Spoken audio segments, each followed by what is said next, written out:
Magandang araw po sa inyo lahat. Ako po si Christian Esguera and welcome po sa ating special Facts First episode ngayong araw. This is a recorded interview.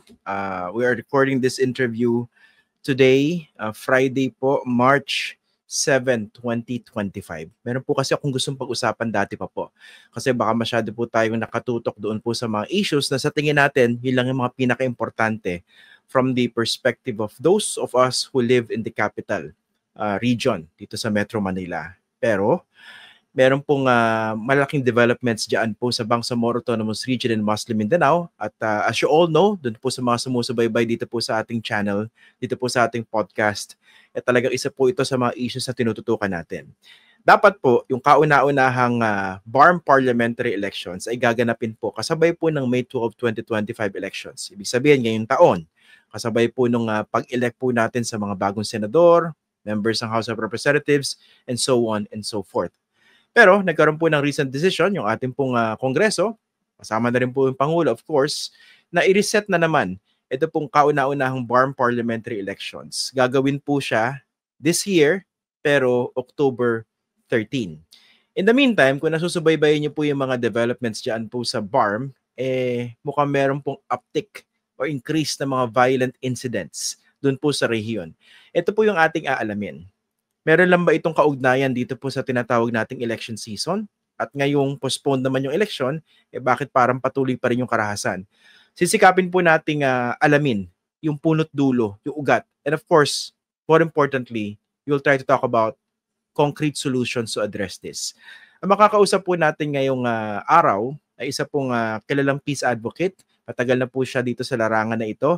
Siya po yung Executive Director ng Climate Conflict Action Asia. I'd like to welcome again to our program si Professor Francisco Pancho Lara Jr. Magandang araw, sir, and thank you for joining us again dito po sa Facts First. Magandang umaga, Christian. Salamat sa pag-imbita. Okay, una-una, ano ba yung nakikita niyo mga numero? Kasi isa po sa mga viewers po natin, no, ito po yung mga tinututukan talaga ng grupo ni Professor Pancho Lara, yung conflict and violent incidents diyan po sa rehiyon. Ano po ba yung mga numbers ngayon? Gaano po ba kalala? Medyo malala kasi kung kukumpara natin, halos umaabot na siya doon sa numbers nung panahon ng Marawi. No? Okay. That was in 2017. Alam natin nag-decline ang violence for Marawi down up to 2020. Noong 2020, nag-rebound ulit ang violence. At ang pinakamataas na maglaki ngayon is this year, lather 2024, no, last year, na nagkaroon ng 20% increase. So from 1,400 plus incidents of violent conflict in 2023, in 2024, up to December, umabot ng 1,900 plus ang incidents of violence. So that's ang laking porsyento 'yon, no? Hindi tumataas ang mahigit 10% bawat taon ang insidente. At dahil din yan, wala sa bilang ng 700 na namatay noong 2023. Ngayon ang numbers ay 950. Conservative ba yan, ha? Yan yung napatulangan namin kasi talagang datos tumalabas 1,500. Kaya lang hindi namin binabanggit yun kasi kino-confirm namin na walang double counting ng mga bilang ng mga namatay. So sigurado tayo, nagkaroon din ng almost 21% increase sa pagkamatay. No? So from 760 to 915 ang namatay na. Sigurado na yan dito sa 2024. Hindi mo natin sinasama dyan, ha? Yung mga nangyari ito ngayon lang, first quarter, Enero, Pebrero, kasi meron pa dyan dagdag na dami ng mga namatay. At ang malaking dyan, ang malaking dahilan dyan ay dahilan sa halalan. Pero hindi lang dahilan sa halalan, kundi dahilan rin sa maraming kapabayaan na nangyari doon sa negosasyon at sa kasunduan sa pagitan ng gobyerno at ng Moro Islamic Liberation Front. Yan yung dalawang yan ang gagalingan ng karahasan. Ngayon, sa aming pagsusuri. No? Okay. O sige, bago natin na isa-isahin o mas himayin po yung dalawang dahilan na binabanggit ninyo, let's talk about the nature first of this violent incidents, itong karahasan. Ano po ba usually yung mga nature nitong karahasan na ito? well, marami yan ay yung tinatawag nating pananatili pa rin ng labanan ng mga angkan o clan feuding, no? Mm. What we call horizontal violence. Kasi labanan yan based on identity. Labanan sa pagitan ng mga pamilya, labanan sa pagitan ng grupong kinaugnayan. So MILF versus other groups. At ngayon, sa loob mismo ng MILF, labanan ng dalawang commander ng MILF at nandyan din bumabagsak yung mga other identities. No? Labanan ng iba't ibang tribo, indigenous peoples, laban sa Muslim, etc. So, na yan. Pangalawa, nananatili pa rin kasi ang violent extremism doon sa region. No? Hindi lang, nawala lang siya, humina siya ng gusto sa mga isla. So, hindi mo na liban sa Basilan, hindi mo na makita ang VE sa Sulu at maliit na rin sa Tawi-Tawi. Basilan ang merong re-emergence, sabi namin. Kasi to recently, marami nangyari sa Basilan. Yung pag-atake sa mga convoy at saka yung pagpatay sa 3 intelligence agents na ina-ascribe sa violent extremist Dawla Islamiyah. Okay. Pangatlo, yung labanan sa pagitan ng mga MILF commander na hindi madisiplina, hindi mapigilan ng ating peace partner, no? Kasi ngayon, karamihan sa mga namamatay ay wala side effect ng clash internal conflicts between commanders. At dito naman, ang usapin naman dito, Christian, ay yung labanan sa pagitan ng mga nakinabang at mga hindi nakinabang dito sa bagong dispensasyon sa region. Lahat yung cause na naman. Finally, isa ang major cause ng violence apart from extremism, identity, ay yung usapin sa lupa. Okay? At dyan kasi, papasok dyan yung issue ng mga non-war indigenous peoples, yung mga settler, inawanan sa resources tulad ng lupa, mga minahan at iba pa. So ito, mga malalaking usapin nito na nagdadagdag sa bilang ng mga namamatay at nagdi-displace. Ganun. So, yun yung kakaiba. Kasi, of course, ito yung susunod na postponement po ng election, no? Pero, yung Bangsamoro project is very important to all of us. Hindi lang puro sa mga taga Mindanao, sa mga viewers po natin, no? Pero would you say with the figures that you have been seeing, somehow, parang hindi yata na-achieve yung mga dapat ma-achieve at this stage of the peace process? Exactly. We were promised in 2014 with the comprehensive agreement of the Bangsamoro that there would be a genuine process of the commissioning. We were promised that there would be a reversal in the violence trend which was rising at that time. The reverse has happened. Instead of going down, nagkaroon ng rebound starting 2020, considering na yung autonomous region, na-approve lang yan, 2019 ha. 2020, walang pataas na. At yun nga, ang worrisome dito, napakalaking magtaas itong nakaraang taon. So yes, correct. A lot of people are disappointed. A lot of people's expectations have been dashed by the increase in violence, and worse, by the re-emergence of violent extremism in some areas like the Northern Sur and in the island of Basilan. Mukha bang hindi nakokontrol na maayos ng kasalukuyang gobyerno dyan po sa rehiyon? O ano yung mga pagkukulang na nakikita ninyo? Hindi talaga. Parehong hindi nakokontrol ng these partners. Whether it is the government or whether it is the MILF, hindi na didisiplina yung mga pwersa, hindi nakokontrol, binababayaan actually, no? Ito lang the other day, di ba? Di ba may Comelec Ganwan na? Okay, no, February 5, merong grupo ng 17 na MILF na may karagang heavy weaponry na na-checkpoint, tinuli. Under the gunrun daw, huli konfiskado. Nirelease. Within 24 hours, dahil sa nakailaw na naman yung Coordinating Committee for the Cessation of Hostilities. Ganun ba yun? Sa bawat Pilipino, sa bawat kandidato, hindi pwede kumarga ng baril. Pero itong MILF, pwede silang kumarga ng baril. Tapos nun, ano natin ang MILF, allied din sa United Bangsamoro Justice Party. May sarili kami partido ang MILF sa eleksyon na to. So may kanyang klase ng mga pangyayari na hindi nakokontrol ng gobyerno sa kasalukuyan. Wait, Prof. Bakit daw na-release yung MILF fighters? Walang Despite the gun ban? Ang sinasabi lang nag-intervene ng CCCH. Anong issue yun? Ginamit na naman yung peace agreement bilang dahilan kung bakit pabayaan na natin sila. Kasi kasama naman sa peace partners natin yan. Pero totoo yung Christian, no? Sa totoo lang, nagkaroon kami ng meeting together with IAG, no?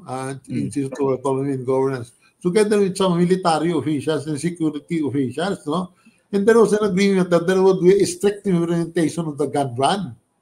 At COMELEC was there, and there was an agreement that even the MILF would be covered by that. And yet you find this news happening.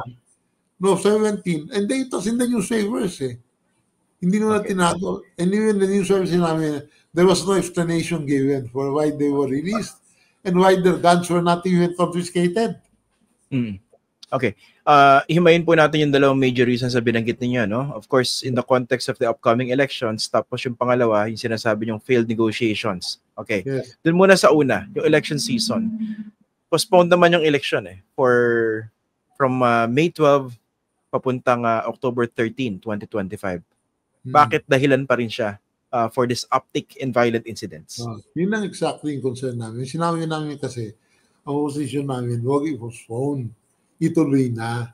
Kasi kailangan ng legitimacy ng current ruling body sa VARM. Pangalawa, kasi i-extend mo lang ang period ng bakbakan. Mas maraming mamatay. Ang tingin nila, ang dahilan ng ginamit, desenduarahan na at para mababa ang violence. Actually, hindi. Tumataas dahil ng violence. At dinagdagan mo ng ilang buwan para magbakbakan mo sila. So, ganun una yun. Number two, bakit? Kasi yung laki-laki ng kita ngayon eh. Sa local office. Kung wala sa dati. Minonitor namin yung internal revenue allotments eh. National tax take. Ang increase from 10 to 15, maniniwala ka, 300%. 300%. How much is that? Ang kita. Umaawat ngayon na kulang-kulang sa datos dito. Meron ako nitong datos, no? Shares for particular ESL, hindi ka na naniwala, from 60 million to 233 million for one municipality like Malawang. Ira siya, ira. Ira na nga. Ang term na ginagamit na ngayon, National Tax Allocation na ngayon, term na ginagamit. Ira, NTA. Suwisi, Wasilan, from 95 million in 2015 to 214 million. Ngayon, ang national tax. So, sa laki na kinikita, talagang magpapatayan para makakuha ng position. That is the political economic foundation of this election. Hindi ito na nahihiwalay doon sa overall discussion sa budget. Di ba? Naniloda na napakaraming pera. Pag party list group ka ngayon, makano budget mo? 1.5 billion per year. Party list, ha? Na makapasok. So, the money is inducing war and war, violent fights for political office in the Bangsamoro because the stakes are so high. Pag tinignan mo nga yun, if you calculate the cost of going into drugs versus just running for office, mas maganda na to, maganda na politika kaysa magnegosyo ka ng droga. Very interesting yung binabanggit nyo, no? Pero nagbabakbakan because of that high allocation for a local government. Pero parang that presupposes na pwede na lang ibulsa yun eh. Well, hindi ba? Pero hindi dapat siya maibulsa, hindi ba? Pero your argument, your position. Analysis. Opo. Go ahead, sir. My position is this. Nadinig mo, Prof, yung question ko pa. Serve as an incentive for people to fight to acquire political positions. And that earning political positions right now, more economies that one can get involved in. Yun yung argument ko. And people should not knew that on the equation. Kasi hindi ko nag-uusapan yan eh. The economic foundations of this election. What does it mean actually? Why are we going to be fighting for senatorial and party list. Why the number of party list? Kasi tignan mo yung budget, yung increase. Kung pera mo hinimigay. Kung meron ako 1.5 billion a year, Christian, party list ako. Isipin mo yun, ayaw budget of 100 million a month. Sa lahat ng staff ko, etc. Isa akong party list para sa magsasaka. Di magpatayan na tayo para sa position na yan, di ba? The terms for acquiring political position have threefold in terms of the financial significance. No, a look at LU allocations, tax allocations. It rose by more than 300% over a period from 2015 to 2025. Over the 10-year period, you're talking about an average of 350 million per year to right now 1.034 billion each local government office. So you can see how much resources are at stake in these elections. Oftentimes, people are even saying that it's more lucrative now to invest in seizing political office rather than investing in different shadow economies, whether they are drugs or illicit weapons or illicit cross-border trade. Hindi na niya kayang tapatan yung kinikita sa pag-acquire ng political office. That is a major inducement for violence in the region. Kung ganon, merong pagkukulang when it comes to institutions, mechanisms to avoid such things from happening, no? Which brings me to my point. Yung second point na binanggit nyo is second na reason, yung mga failed promises nung negotiations phase, hindi ba? Yes. Let's talk about those. Yeah, the most important one is the stall in the decommissioning process. The entire normalization objective is dead in the water. Kasi ang central dyan is the decommissioning. Up to now, the MILF is not totally decommissioned. Second, we're not even talking about demobilizing them, which means removing the command and control structure of the MILF. So in the decommissioning, the MILF has actually announced that it will no longer agree to submitting any new weapons unless they receive money in exchange. So naging cash for guns na ulit. So we reverted back to the sorry situation of cash for guns, which has failed in other countries when it was applied. No? So ganun yung nangyari ngayon. Tapos nun, yung International Decommissioning Body is afraid, or rather has not mentioned this, but they are so delayed in their schedules. Kasi dapat yan, the expectation was at the time of the first Bangsamoro elections, dapat na decommission eh. That is the reason why Sinasakurtan and other governors are complaining. My God, you're going to arrest our people and other so-called private armies for carrying weapons. Pero the MILF can go around with all their guns, etc. and everything. So that's one problem. Secondly, the entire transitional justice aspect of the arrangement is also dead in the water kasi nasa normalization agreement yun. What do you do with the settlement of old claims and crimes committed during those long years of the struggle, etc.? So, hindi gumagalaw yun. Kung hindi gumagalaw yung decommissioning, mas lalong hindi gumagalaw yung campaign against illicit weapons in the hands of private armed groups. That is why the Bangsamoro is swimming in weapons at the moment. Ganun yung nangyayari. Pero yun nga, bakit nag-fail yung decommissioning? Kasi dun sa plano, ano yan, by phase, di ba? Meron silang targets, you need to meet that, and then decommissioning. Well, the decommissioning body and the peace agreement principles are not forcing the issue. No, sa kanila, okay lang yun.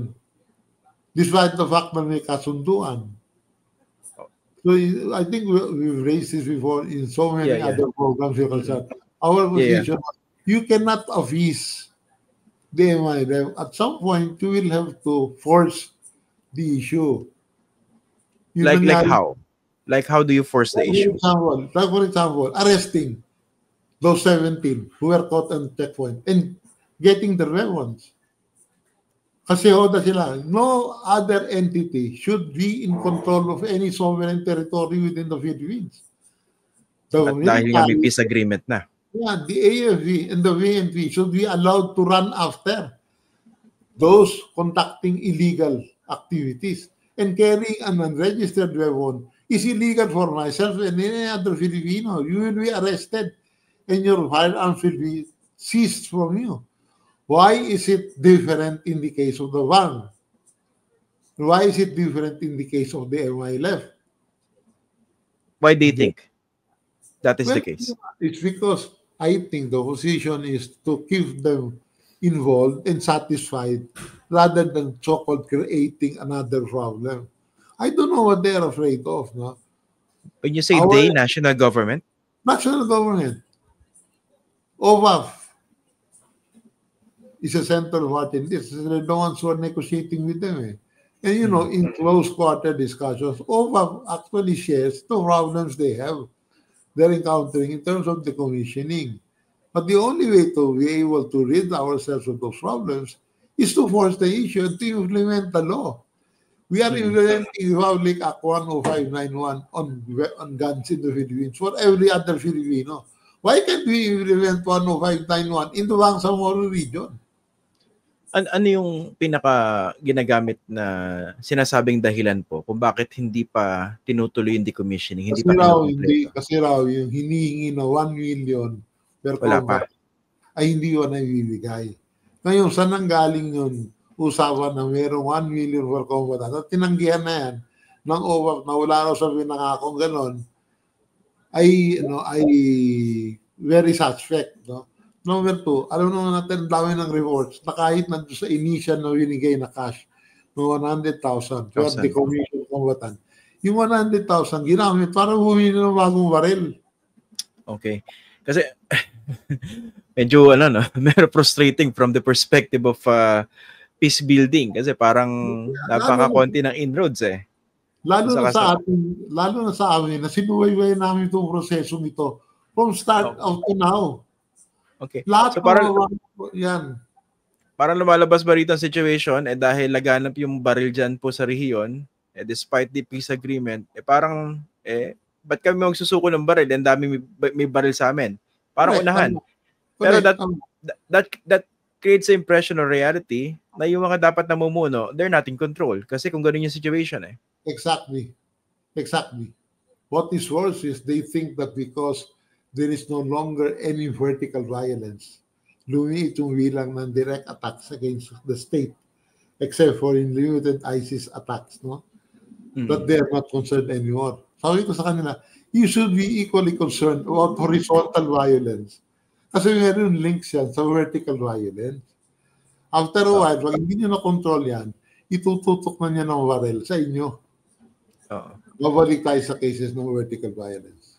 Kanina binanggit niya yung nakasama pa yung sa perspective ninyo, yung pag-postpone ng election to October 13 this year dahil mas humaba pa yung period ng girian o bakbakan. Yes. Okay. Mas mabuti ba kung tinuloy from the perspective of managing the violent incidents there? Kung tinuloy na lang ng May 12? Ang tingin ko, magiging violent, pinaka-violent yung May 12. Pero, ang punto rito, after doon, magse-settle down na yan. Kasi papasok na yan sa bagong sistema ng arigluhan. Bargaining ang mangyayari. Sino nanalo o sino natalo. Ang nangyari, sinasphone yun eh. So, magwagan, hinawakan mo ba? Dinagdagan mo ba ng ilang buwan para magwakwakan sila. So, yun ang problema. Now, we will see in actuality Kasi ngayon wala, nakita nga namin, ang taas na ng numbers. Christian, this year will be a singular year in terms of the rise. Kasi kung in 2024, 1 year before the election, nagkaroon ng 20% increase in violence. Gano'ng kalaki kaya ang increase ngayong 2025?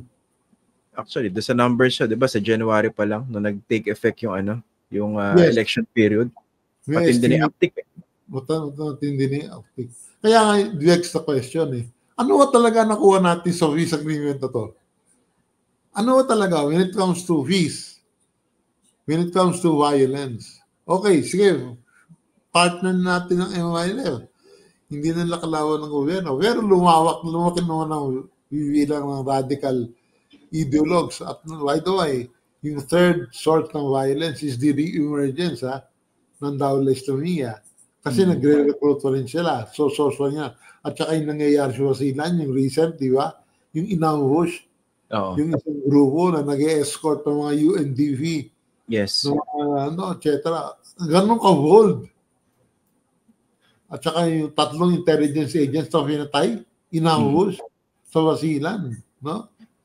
Ito bang perspective niyo when it comes to the uptick in violence dahil dinelay na naman yung election? Were you able to inform the decision makers about this? Kinonsulta ba kayo ng Kongreso? No. What yung meeting na tinawag na IAG, was an excellent opportunity because they were all there. DILG was there, National Security Council was there, COMELEC was there, AFP was there. Our friends, all of the generals retired who are working within OWAC who were there. And there was generally an admission that there was going to be a major spike in violence in 2025. So the question is, what are we going to do about it? So number one doon, implement strictly the gun ban. Well, a week after that meeting, nakita namin yung balitang yan. Na gawin ito, nahuli na nga, nakuha yung warrant, binalik pa. So wala na naman. Okay. O sige, pag-usapan natin yung mga solusyon kasi hindi naman pwedeng frustrated habang buhay tayo sa pag-uusap dito. No? Ano yung mga dapat gawin po, immediate steps to manage or minimize the violent incidents, especially ahead of the elections? Una, sinabi namin, yung strict implementation ng gun ban. Number two, ngayon malaman, we are monitoring 28 major clan feuding, major incidents ng wakwakan.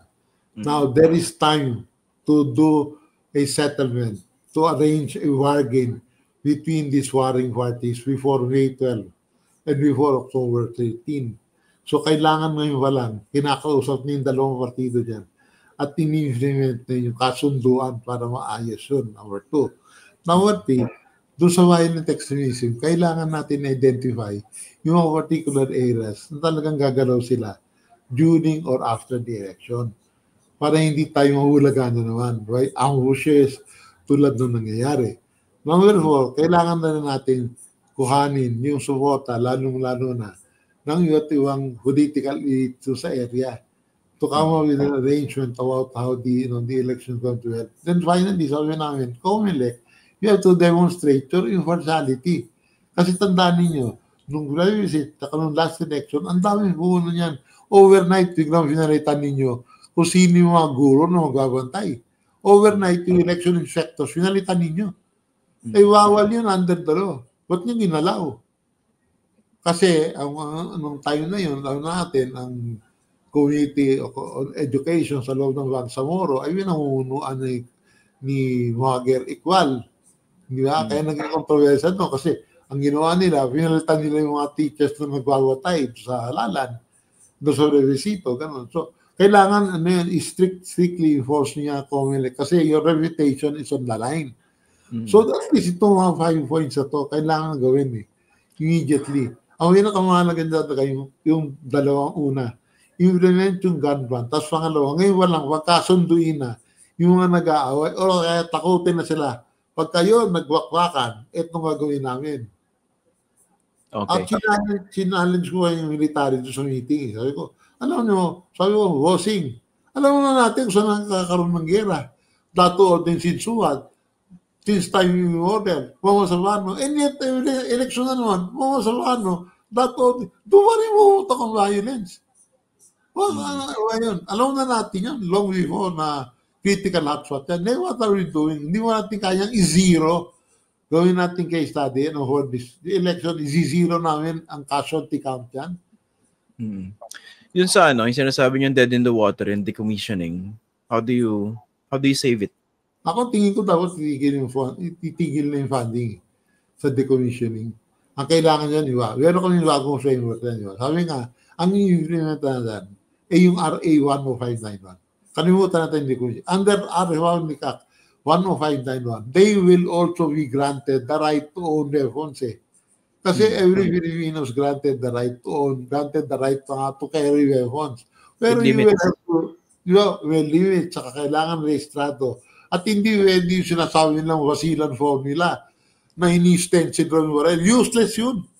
Pinagawa ng laki na, we're now stenciling the guns. Ang kailangan dyan, forensic recording. Yun ang talagang tunay na registration. Kinukuha yung barrel para pag ginamit sa krimen yan, identify mo kung anong barrel ang ginamit. May database. Yan, may database. Yan ang pasukan ng HERA kaysa yung decommissioning.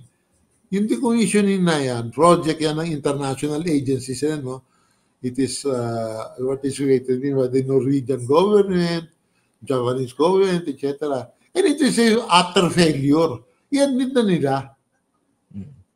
At saka isang, di ba, marami pa, hanggang ngayon, marami pa rin nagdududa dyan, di ba? Meron ba talagang idea or accurate idea yung gobyerno, yung IDB, as to how many guns are in the possession of MILF combatants, the relatives, di ba? Yun ba, malinaw na yan. Matagal na natin pinag-uusapan yan eh.